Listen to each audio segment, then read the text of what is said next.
Buonasera a tutti, benvenuti a questa nuova puntata di Effetto Sera Talk Show sul social. Parliamo di Cagliari e Venezia, il giorno dopo, the day after, un 3-0 che ha sancito la salvezza matematica dei rossoblù, che quindi disputeranno ancora un'altra stagione, quella 2025-2026, in Serie A. È stata una partita finalmente degna di questo nome da parte dei rossoblù. 90 minuti fatti di grinta, fatta di corsa e fatta anche di grande qualità. I gol sono arrivati 2 nel primo tempo e 2 colpi di testa, ad iniziare da quello di Jerry Mina per concludere con quello di Piccoli e poi il grande gol di De Iola, il tanto bistrattato giocatore di San Gavino, ha concluso in maniera spettacolare una combinazione quasi tutta di prima, con colpi di tacco, tunnel, a smarcare appunto De Iola, che ha concluso con un tiro a giro sotto l'incrocio dei pali alla sinistra di Radu. Un gol di rara bellezza, anche e soprattutto per come è stato costruito, a dimostrazione che i rossoblù, quando hanno voluto, hanno dimostrato di avere qualità.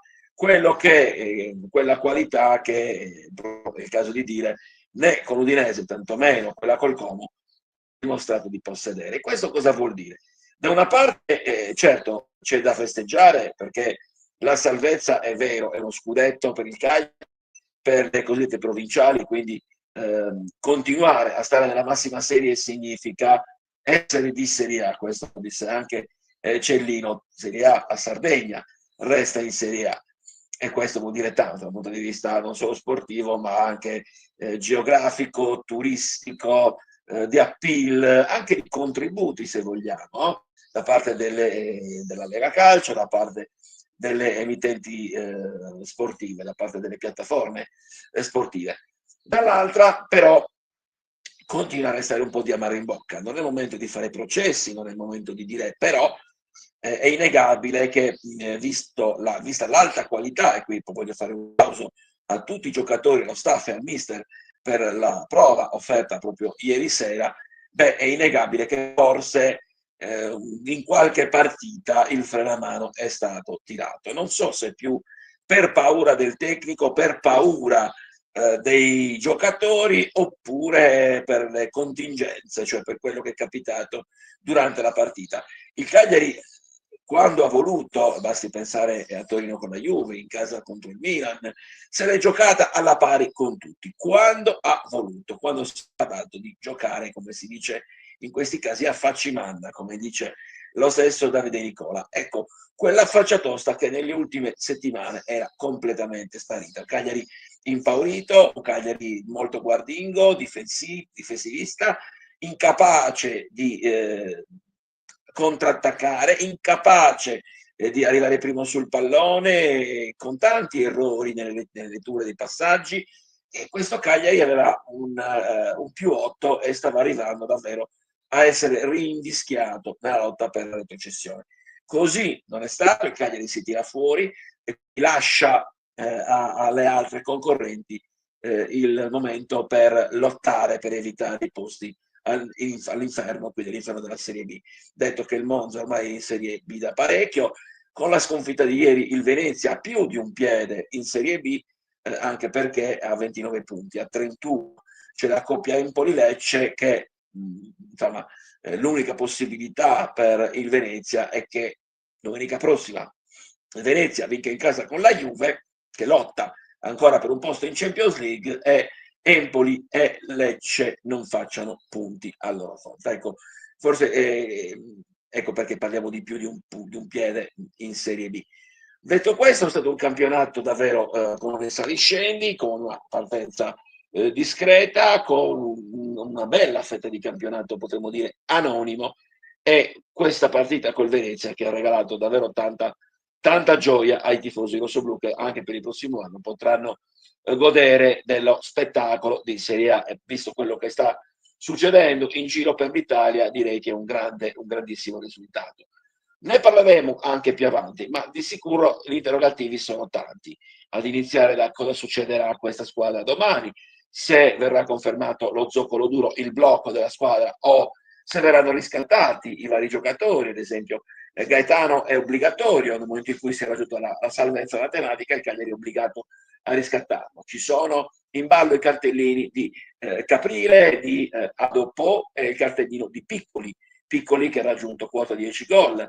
Teniamo presente che la settimana prossima, a questo punto, si gioca venerdì alle 20:45 in contemporanea l'Inter e il Napoli, quindi anche il Cagliari giocherà venerdì alle 20:45, e dicevo, proprio si giocherà a Napoli, guarda caso la proprietà dei due cartellini di Caprile e di Gaetano.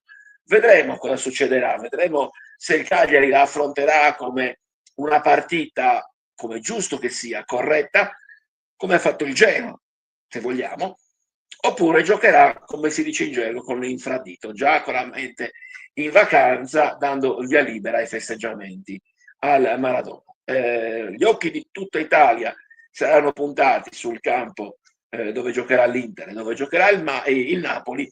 Il Cagliari deve essere assolutamente corretto, che credo che sia importante per la regolarità del campionato, anche perché storicamente, lo sappiamo, nell'immaginario collettivo, quando si parla di debacle, si parla di Fatal Verona, si parla di Roma Lecce, si parla del 5 maggio, vale a dire Lazio Inter. Ecco, sono quegli episodi, si parla di Perugia, ad esempio Perugia Juve, sono quegli episodi che rendono immortali una squadra. Con questo cosa voglio dire? Voglio dire che la squadra che giocherà contro il Napoli al Maradona deve onorare l'impegno fino alla fine, che non vuol dire, come posso dire, fare un favore a uno piuttosto che a un altro, ma rendere comunque, giocare sportivamente col massimo dell'impegno per poter portare risultati a casa. Questo è il senso dello sport, questo è ciò che ci è stato sempre insegnato, e credo che sia un insegnamento da dare anche ai più giovani, che non esistono conquiste se non con l'impegno e con la forza di volontà. Ecco, il Napoli vuole lo scudetto, credo che sia giusto che, se lo vuole conquistare, visto che dipende solo da loro, dovrà conquistarlo con la forza di volontà e con il loro impegno, non certo perché Cagliari regala e si scansa quando il Napoli attacca. Quando finirà la partita, se il Napoli sarà stato più bravo, tutta Italia, e non solo i tifosi rossoblù, applaudiranno ai neo campioni d'Italia, eventualmente i neo campioni d'Italia. Però un altro aspetto da non sottovalutare è anche la provenienza del presidente del Cagliari, che sappiamo benissimo essere stato all'interno del CDA dell'Inter, e quindi bisogna capire quale sarà il clima che accompagnerà i rossoblù alla vigilia e poi alla partita, appunto, Napoli-Cagliari. Bene, festeggiamo quindi la salvezza con un occhio appunto alla prossima partita, ma soprattutto con due occhi rivolti al futuro. Per quanto riguarda Effetto Serra, vi do appuntamento a domani. Grazie ancora, buona serata. Ciao.